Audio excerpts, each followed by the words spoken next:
Hey guys, welcome to the place to be if you want the dirt, the scoop, the warts and all rundown of some of the best and worst movies ever to grace our screens. Today's delightful treat is the one and only True Romance, a classic, a legend of a film, and one that should be held aloft as a beacon of light for those other films who need a benchmark to yearn to be like and to stand out from the crowd as a timeless classic. So enjoy this and celebrate filmmaking as it is meant to be. You little beauty, I love it. I had to come all the way from the highway and the byways of Tallahassee, Florida to Motor City, Detroit to find my true love. If you gave me a million years to ponder, I would never have guessed that True Romance and Detroit would ever go together. Until this day, the events that followed all seemed like a distant dream. The storyline, in Detroit, a comic book nerd and Elvis fanatic Clarence, Christian Slater, and a prostitute named Alabama, Patricia Arquette, fall in love. They then steal cocaine from his new wife's pimp and try to sell it in Hollywood, thus prompting the serious mobsters who own the drugs to find out and pursue the loving couple come rain or shine as the two hit the road for California, hoping to sell the cocaine. But the mob is soon after them. And then we have the score by Hans Zimmer with a xylophone-driven theme, makes this a film that you will never forget, and it lends the right balance to this masterpiece. This is very firmly in the company of the very best, and this is a celebration of filmmaking, and it wallows in every possible crazy scintillating and seedy contrivance of all previous and recent American crime action films. Quentin Tarantino wrote the story. Actually, this was his first script that he ever wrote. It was penned whilst he was working in a video and comic store in Amsterdam, but the devil is in the execution of the end product, where this film truly pays off. True Romance is a hip, sometimes brutal, very clever and irreverent high-octane, high-voltage thriller with no dull moments. In saying that, Quentin Tarantino said that he never even visited the set of the movie during filming. True Romance is absolutely bold, bombastic and shameless in its exploitation of excessive violence, shocks, overacting, brawn, melodrama, naughty sex, badass baddies, rampant, unadulterated drug use, and a solid storyline. Simply bellissimo, my fellow film-watching aficionados. I kept asking Clarence why our world seemed to be collapsing and things seemed to be getting so shitty. And he'd say, that's the way it goes, but don't forget, it goes the other way too. That's the way romance is. Usually that's the way it goes, but every once in a while it goes the other way too. They simply do not get better than this blockbuster. This is a solid made film, a terrific popcorn throwing cult classic, balls to the wall, marvel with everything you want and then some more. You have the main characters of the cast and the linchpins whose on-screen chemistry is absolutely riveting. Christian Slater and Patricia Arquette revel in this film with such a plum and magnificence that this is a film you will have already watched, will watch again, and then you will keep watching forevermore. Both Slater and Arquette deliver solid performances and thus keep the film from flying off the tracks, and they guide us through this as the veritable backbone of a solid film.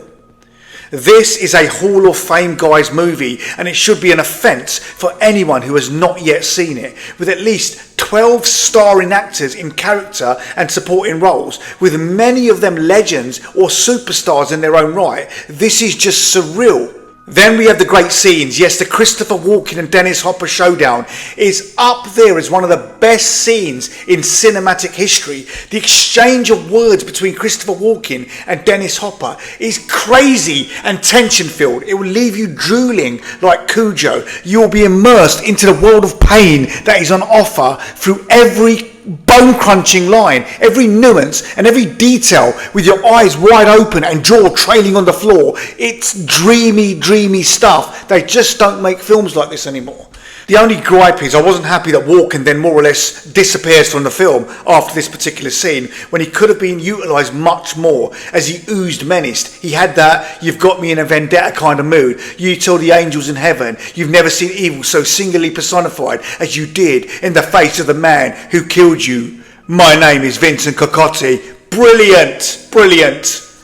Just watch this scene and then watch it again, and you will see the sparks shooting out of the screen, whizzing past your head. Terrific stuff, and bravo, just bravo. This is a gutsy, violent and definitely an exciting picture, and all the while sucking you into a telling, twisted and very entertaining tale. Of course, then we have Val Kilmer as the ghost of Elvis, and then we get Brad Pitt as a pot-smoking delusional waster in the nicest possible way, and then the giants, the big cats are in town with Tom Sizemore, Chris Penn, rest in peace big fella, you were a legend man. Then we have James Gandolfini as a ruthless hitman. Did I even mention Samuel L. Jackson? Say what again? I dare you. Okay, different line from a different film, but he is in this one too. So what the actual... But for me, you then have Drexel. What's a Drexel here, you ask, as Slater did. What's a Drexel? This is sheer magic at your fingertips, my little beautiful film-watching champion. Drexel Spivey is gold. I mean, he was so sizzlingly hot in this film that he was practically on fire, I tell you. Oldman chews up the role. He eats the scenery for fun and then stands like a phoenix from the ashes over this film and delivers a performance of his life. Oldman gave one of cinema's most brutal Scarface villains ever, and he even later said that playing Drexel was one of his finest roles ever, and I can see why. In a 2014 interview, Gary Oldman said he got the idea for Drexel's voice in New York one day. He said he'd heard a kid talking outside his trailer, and he literally pulled him in from the street and said, read this dialogue and tell me what you think. So the kid started reading a couple of lines, and he said, it's good, but it don't fly, it's not something I would say. So Gary Oldman said, well, what would you say? And he helped authenticate the character so that he could show up and become Drexel. True Romance has a charm of its own, and the sublime qualities of both Quentin Tarantino and Tony Scott came together to fashion one of the cornerstone films of the early 1990s. This is a bubblegum movie, a gem in the sand, an action-packed flick with quirky characters and moving at the unrelenting speed of a ricocheting bowling ball. Scott allows his characters to express themselves, and thus this creates strong performances and a movie in which audiences can become emotionally invested in and love in equal measure. Did you know that director Tony Scott gave Patricia Arquette the purple Cadillac as a gift after shooting had wrapped, as the Ford Futura she was driving at the time kept on breaking down? True Romance features a cast that's wall-to-wall incredible, with the plot moving from one brilliantly offbeat moment to the next, and it all seems to come together to contrive between them in a classic and spectacular movie climax, a bloody shootout.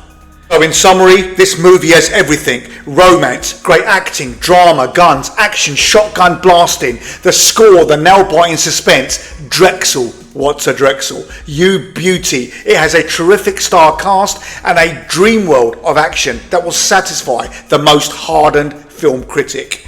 It has the individual brilliance of the scenes and so many memorable moments and talented stars to fuel a half a dozen blockbusters. The way that Arquette fights back is sickening, brutal, devastating, and sheer movie magic, and it will have you on the edge of your seat. It's crazy. By the way, Arquette was gorgeous in this film.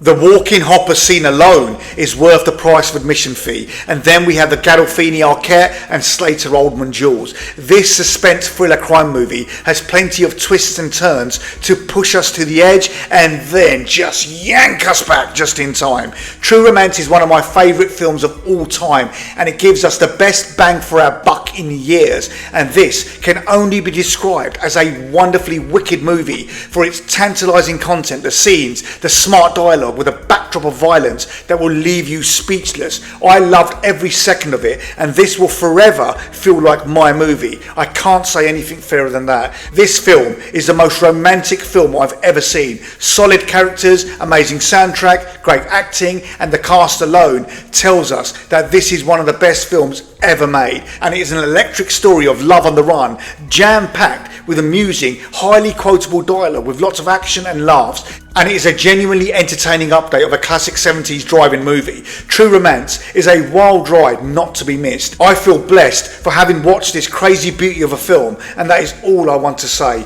Watch it again and immerse yourself back in Detroit and hear those xylophonic beats again. Bellissimo!